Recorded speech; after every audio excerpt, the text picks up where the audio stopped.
Hello and welcome to this pit stop for Barrage, designed by Tommaso, Battista, Simone, Luciani and published by Cranio Creations.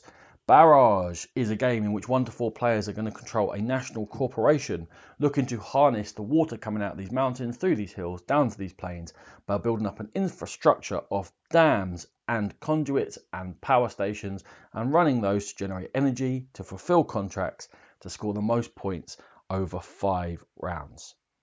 Now, the first thing that's going to happen in each round is that you're going to check your board. If you've built more than 2 of any particular one of these constructions, you're going to get a small income, and depending upon what country you're playing, that income will be different. The other differences between the players is that everyone gets a different executive officer and a different starting contract. You draft those in the advanced game, but there is a suggested setup for your first game. Once you take this little amount of income, we're then going to seed these head streams at the top here, and that's going to tell us what water is going to flow down at the end of the round and get stopped by dams, and where it gets stopped means it's going to be available to certain people to use to power, for energy, for points, and so on. And understanding the management of that water flow is key to the whole game of Barrage. Once we've done those couple of bits, we go on to the action turn. Now, for actions, everyone has 12 engineers, and you're almost always going to be placing engineers to take an action, and it's going to be either on this management board or on your own board to build things. The first one we're going to look at is how you generate energy, because that's how you're going to win the game. You must go up to this turbine station, and all these actions have got a cheaper left-hand side, but if that's been taken, you can go to the right-hand side, which always takes more workers and sometimes costs you some money. In this case, we're going to take 2 of our engineers, pop it into the turbine station there, which has a bonus of +1 energy production. When we're looking to make energy, there are 2 things we have to absolutely check for. Firstly, there has to be water that's behind one of our own dams or one of these neutral dams that are seeded at the beginning of the game. And secondly, that there's an open conduit that leads to one of our own power stations. So we must own the dam, we must own the power station or a neutral dam, but the conduit can be built by anyone, but we'll have to give them a little something. So in this case, we own all 3 pieces of infrastructure, so that is easy. We're going to trigger this water drop, move it through and down here to this power station. The amount of energy it generates is the number of water drops you're moving, because it could be more than 1 depending upon the size of your dam, multiplied by the power of the conduit. In this case, it's 2, so that's just 2 energy for us, with a +1 bonus, remembering that that's what we took from the turbine station. And as these fill up, you might actually get a malus down here and lose energy because you're doing it less efficiently. And we will move 3 spaces up here on the energy track. Now, this is not points, but this is a way in which we can generate points. And we're going to check that at the end of the round, but the other thing we can do is we can fulfill contracts with that energy. In this case, we still have our starting contract, which requires 3 energy, which we just did. You can only do 1 contract at a time, no matter how much energy you generate. And this is going to get us 2 extra money, which will always be handy, and then a spanner.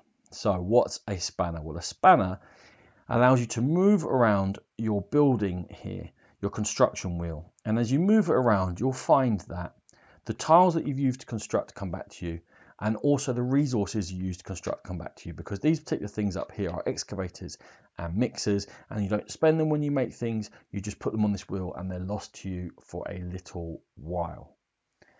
So let's move on to construction, seeing as we've started on it already. We can construct dams, extensions, conduits, or power stations. In order to do so, we take the tile of the particular thing we want to construct. In this case, I want to construct a conduit. I take my conduit tile and put it in the top space. I check what things I need. Now, dams are more expensive higher up the mountain. To put extensions on them is going to take concrete mixers. And then for conduits, they're more expensive if they're more powerful, so they'll generate more energy for you. And then for your power stations, they become more expensive for each one that you build. For this conduit that we're building, it's 2 times the value of the conduit itself. We're going to build this 2-1, so that's 4. This is 4 excavators. We put them in there and we spin the whole thing round. And hopefully, as happens here, you're getting back resources so that you can keep a construction flow going. Now, why am I building a conduit there? Because I will take another construction turn, and your second one, so that one should have taken 1 engineer, your second one will take 2, and then I want to build a power station. I'm going to build a power station up here. That's going to cost me these, and I'll have to use my question mark. Now, this question mark is available to you only in the basic game. You can build anything with it. And the advanced game opens up this patent office, which is an action area where it costs you money to buy patents to be able to build things. So I could build more extensions, for example, if I had that one.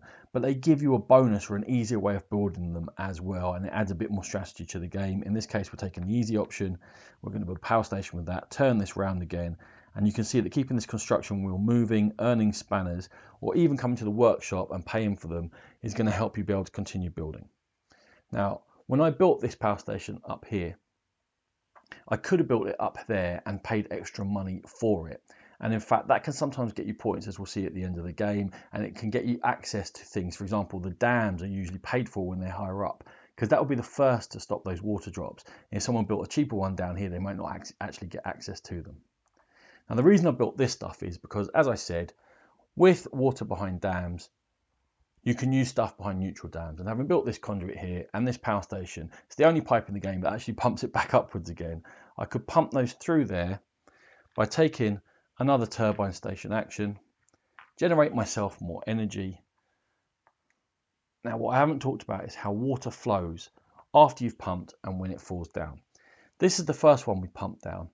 This one will come down here and become a second drop in here, but the black player has built a 2-level dam, meaning it can hold 2 drops, so they'll just wait there.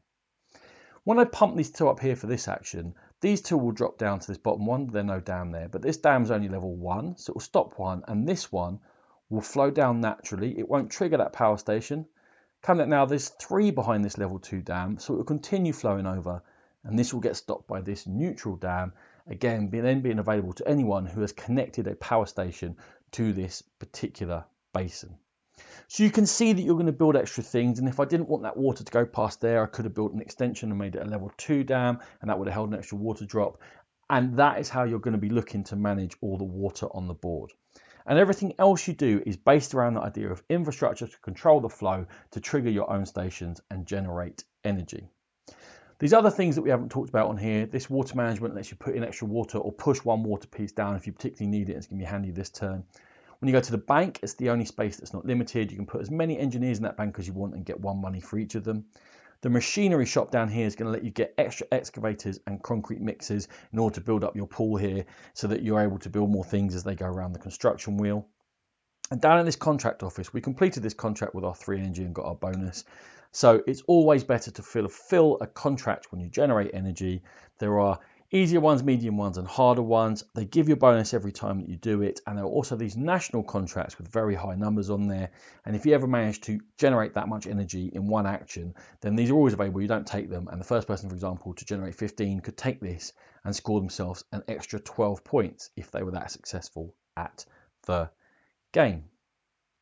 Now, once everyone's completed all their actions and they decided to pass, we're then going to allow the water to drop down, stop by dams, overflow and spill down as we've discussed previously. And then we're going to check this board for scoring. And down here, I'm just going to make some stuff up to make it easier for everyone to see what's going on. First thing that's going to happen is the player who's generated the most energy scores 6 points and second generates 2. Then we're going to check and see everyone who has scored more than 6 or generated more than 6 energy on this turn. And if you have generated more than 6, then you're going to be eligible for the bonus for this turn. In this case, if you're more than 6, you get 4 points per dam that you have built on the board. In this case for us, we've only built 1 dam, so we're going to score 4 points. Now, as you go back, if you haven't made it into the section for this particular round, because they disappear at the end of the round, you still score those 4 points per dam, for example, pink here, but they would be minus 4 points from that total score, but they couldn't lose points. So if they had no dams, as pink happens to here, they're not going to lose 4 points for this. It's just a minus 4 from the bonus scoring for the round. And unfortunately, black has had a dormant turn here. They're going to lose 3 points. That's the only way you can on here because they haven't generated anything.